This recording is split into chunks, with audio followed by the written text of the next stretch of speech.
பற்றினேன் உன் பாதத்தை வெற்றியை தரும் திருச்செந்தூர் வேலவா நீயே துணை.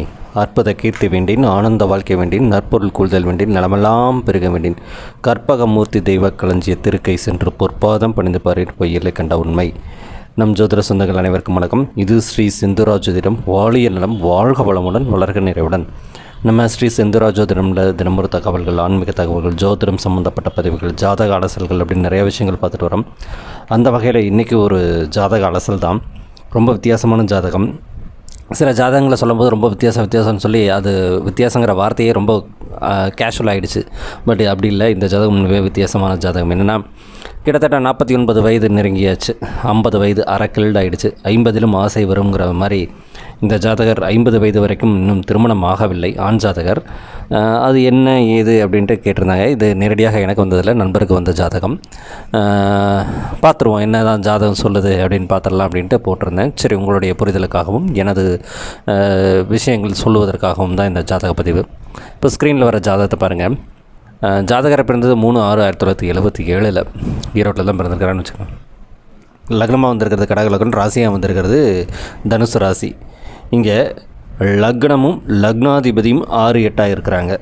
சரி, ராசி தனுசு, ராசி அதிபதி குரு பகவான், அவரும் ராசியும் 6-8 இருக்காங்க. அப்போது பிறந்ததிலிருந்தே போராட்டமான வாழ்க்கை தான் ஜாதகருக்கு. இப்போ இவர் சாப்பிடும்போது தண்ணி வேணும்னு கேட்டாலே 2-3 தடவை கேட்டால் தான் இவருக்கே கிடைக்கும். ஸோ அப்போது ஒரு ஈஸியாக கிடைக்கக்கூடிய விஷயங்கள் எல்லாமே கஷ்டப்பட்டு போராடி வம்படியாக கிடச்சி, அதை கிடைச்சதும் பிரயோஜனம் இல்லாமல் தூக்கி போட்டு போயிடக்கூடிய ஆள் தான் ஜாதகர். சரி, லக்னத்தில் யாருக்கு வந்திருக்கிறான்னு பாருங்கள், சனி பகவான் சந்திரனோட வீட்டில். அப்போ இயல்பிலேயே ஒரு குடும்பம்னு ஒன்று அமையிறதுக்கு புனர்பு தோஷம் மஞ்சோதரத்தை சொல்லுவோம், அது தடை வந்து நிற்கிது. சரி, லக்னாதிபதி எங்கே இருக்கிறார்? லக்னாதிபதி 6ல் இருக்கிறார். சரி, பஞ்சமாதிபதி எப்படி இருக்கார் அப்படின்னு பார்த்தா 10ஆம் இடத்துல திக்பலம் பயிற்று இருக்கிறார் அப்படின்னு நம்ம எடுத்துக்கலாம். அங்கே யார் இருக்கான்னு பாருங்கள். விரையாதிபதியும் இருக்கிறாரு, பாதகாதிபதியும் இருக்கிறார். அப்போது இங்கே 10ஆம் அதிபதி திக்பலம் அப்படிங்கிற ஒரு விஷயம் வேணால் வச்சுக்கலாமே தவிர, ஆனால் அது கதைக்கு உதவாது. ஏன் அப்படின்னா, 8ஆம் சனி பகவானின் 10வது பார்வை அவருக்கு விழுகுது. சனி செவ்வாய் பரஸ்பர பார்வை லக்னத்துக்கும் இருக்குது, 10ஆம் இடத்துக்கு இருக்குது. அப்போது அங்கே லக்னமும் வலு இழந்திருக்கு, லக்னாதிபதியும் வலு இழந்திருக்கிறார், 10ஆம் அதிபதியும் வலு இழந்திருக்கிறார். அவர் பூர்வ புண்ணிய அதிபதியும் ஆகிறார் இல்லைங்களா. அப்போ செவ்வாயின் வலு இந்த இடத்துல குறைஞ்சதாக இருக்குது அப்படின்னு எடுத்துக்கணும். சரி, பாக்கியாதிபதி நல்லா இருக்கிறாரா அப்படின்னு பார்த்தா பாக்கியாதிபதி பாதகத்தில் போய் உட்கார்ந்துருக்கிறாரு. என்ன தான் லாபஸ்தானம் என்றாலும் அந்த இடத்துல அஸ்தமனமும் ஆயிருக்கார். யாரால்? சூரிய பகவானால். சூரிய பகவான் இந்த லக்னத்துக்கு என்ன ஆதிபத்தியம் பெறாரு? குடும்பத்தை அமைத்து தரக்கூடிய ஆதிபத்தியம் பெறாரு. குடும்பம்னு ஒன்று அமர்ந்தால் தானே குழந்தை குட்டி. அப்போ குடும்பம் அமைவதற்கு இங்கே குடும்பஸ்தானாதிபதி 11ஆம் இடத்துல உட்கார்ந்துருந்து அவரை பாக்கியாதிபதி அஸ்தமனம் பண்ணியிருக்கிறாரு.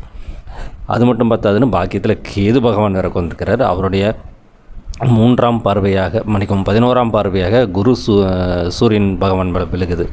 அப்படிங்கும்போது எங்கே? அப்போது 1-5 பலமாக இருந்தால் எல்லா விஷயமும் நடக்கும், ஈஸியாக கிடைக்கும், காலகாலத்தில் ஆக வேண்டியது ஆகும். அப்படின்னாலும் இங்கே 1-5-9 பலமாக இல்லை. சரி, ஏன் திருமணம் நடக்கலை?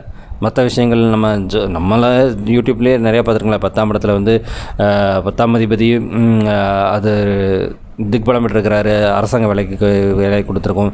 11ல் சூரியன் இருக்கிறாரு, அது வந்து பெரிய லாபத்தை கொடுக்கும், அரசர் நேசம் கொடுக்கும். நம்மளே நிறையா பாடம் சொல்லியிருக்கிறோம்.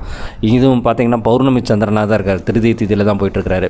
ஸோ அப்போ பௌர்ணமி முடிச்சுட்டு போகிற சந்திரன் தான். அப்போ பௌர்ணமி சந்திரனுக்கான சந்திராதி யோகமெல்லாம் இருக்குது. அப்புறம் ஏன் குடும்பத்தை கொடுக்கல அப்படின்னு பார்த்தீங்கன்னா, இவர் பிறக்கும்போது 3 வருஷம் வரைக்கும் கேது மகாதிசை. சரி, மூல நட்சத்திரத்தில் பிறந்திருக்காரு. பொதுவாகவே மூலம்ங்கிறது வந்து பெண்களுக்கு பார்க்குறாங்க, ஆண்களுக்கும் சில இடங்களில் பார்த்துட்ருக்குறாங்க.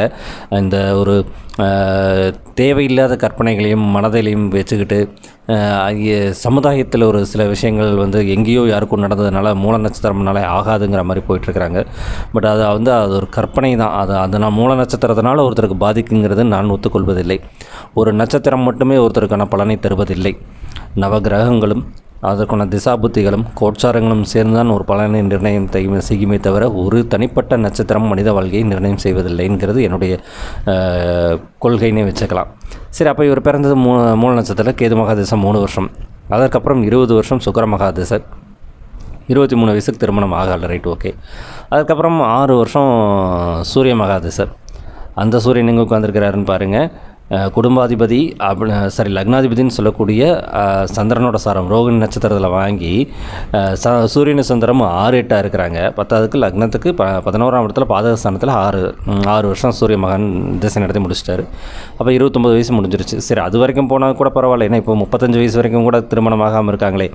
அதற்கடுத்து நடந்த 10 வருஷம் சந்திர மகாதசை, அதாவது 29லேருந்து 39 வரைக்கும். இந்த காலகட்டத்தில் ஏதோ ஒன்று நடந்திருக்கணும்ல அப்படின்னு பார்த்தா, அந்த சந்திரன் யாரோட காரத்தில் உட்காந்துருக்கிறாரு? கேதுவின் சாரத்தில் உட்காந்துருக்கிறார். கேது லக்னத்துக்கு 9ல் பாக்கியத்தை கெடுக்கக்கூடிய இடத்துல, வெட்டி விடக்கூடிய இடத்துல, ஒட்டு உறவை விட்டு விலகப்போகிற இடத்துல, அந்த மாதிரி இடத்துல திதிசூன்யத்தில் வேறு உட்காந்துருக்கிறார். இன்னும் பல மடங்கு வீரியத்தில் வேறு உட்காந்துருக்கிறார்.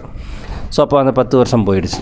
சரி, அதுக்கப்புறம் யார்? பூர்வ புண்ணியாதிபதிகளே ஜாதகத்தில் முதல் யோகரில் காப்பாற்றக்கூடியவரில், தொழிலையும் செய்யக்கூடியவரில், செவ்வாய் ரத்தக்காரகன் மங்களக்காரகன் அப்படி இப்படின்னு நம்ம நிறையா விஷயங்கள் சொல்கிறோம். அவரும் கேதுவின் சாரத்தை வாங்கி தான் 7 வருஷம் திசை நடத்தி முடிச்சிட்டார். அப்போ என்னாச்சுங்க? 26, 29, 39, 45 வயசு வரைக்கும் போயிடுச்சு. இப்போ ராகு மகா திசை நடந்துக்கிட்டு இருக்குது. இப்போது மனுஷனுக்கு ஆசை வந்திருக்கு. ஏன் அப்படின்னா, ராகு யோக ராகு, கன்னி ராகுவாக உட்காந்து 3ஆம் இடத்துல உட்காந்து திசை நடத்துது. இது ஆசைங்கிறத விட தனக்கான ஒரு அங்கீகாரமாகவும், தன் பிற்காலத்தில் தனக்கான ஒரு துணை வேணும் அப்படிங்கிற ஒரு ஏக்கமாகவும் தான் இந்த கேள்வி வச்சுருக்கிறாரே தவிர, அந்த ஆசைங்கிறதெல்லாம் ஒன்றும் இல்லை. ஏன் இவருக்கு திருமணம் நடக்கலை? இந்த நம்ம சொன்ன காரணம் மட்டுமே காரணமாக இருக்குமா அப்படின்னு கேட்டால் அதுதான் இல்லை. இந்த ஜாதகர் ஒரு காதல் செய்து அந்த காதல் நிறைவேறாமல் போனதன் அதன் வலியை வேதனையில் காலம் கடத்தி கொண்டே வந்திருக்கிறார்.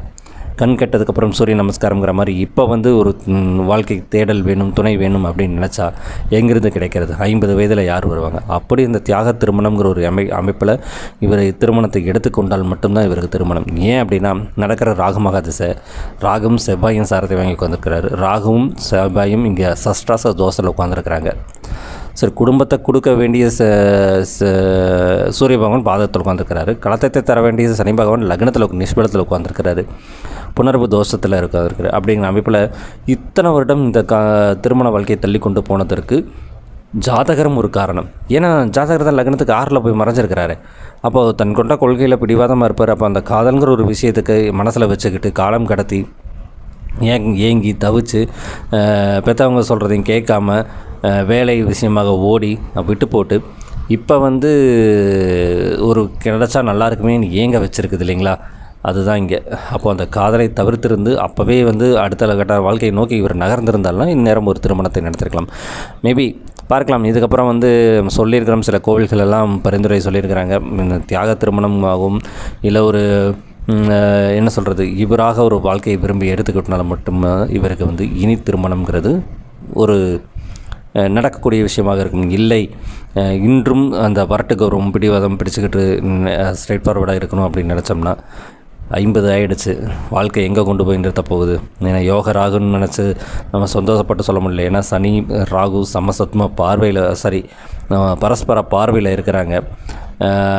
2ஆம் இடம் பாவகத்திரி தோஷத்தில் இருக்குது. அப்படிங்கும்போது குடும்ப உறுப்பினர் புது உறவுகள் எங்கிருந்து வருவதற்கான வாய்ப்புகள் இருக்கும் அப்படிங்கிறது ஆண்டவனுக்கே வெளிச்சம். இந்த ஜாதகம் கண்டிப்பாக ஒரு வித்தியாசமான அனுபவமாக தான் இருக்கும். இதுவரைக்கும் சப்ஸ்கிரைப் செய்த அனைத்து நல்ல உள்ளங்களுக்கும் நன்றி. இனி செய்யப்போகும் அனைத்து நல்ல உள்ளங்களுக்கும் நன்றி. இது ஸ்ரீ செந்தூரா ஜோதிடம். பெற்றெடுத்த அன்னைக்கும் தத்தெடுத்த தமிழுக்கும் வாழ்வு ஜோதிடத்துக்கும் மிக்க நன்றி. வணக்கம். வாழ்க வளமுடன், வளர்க நிறைவுடன்.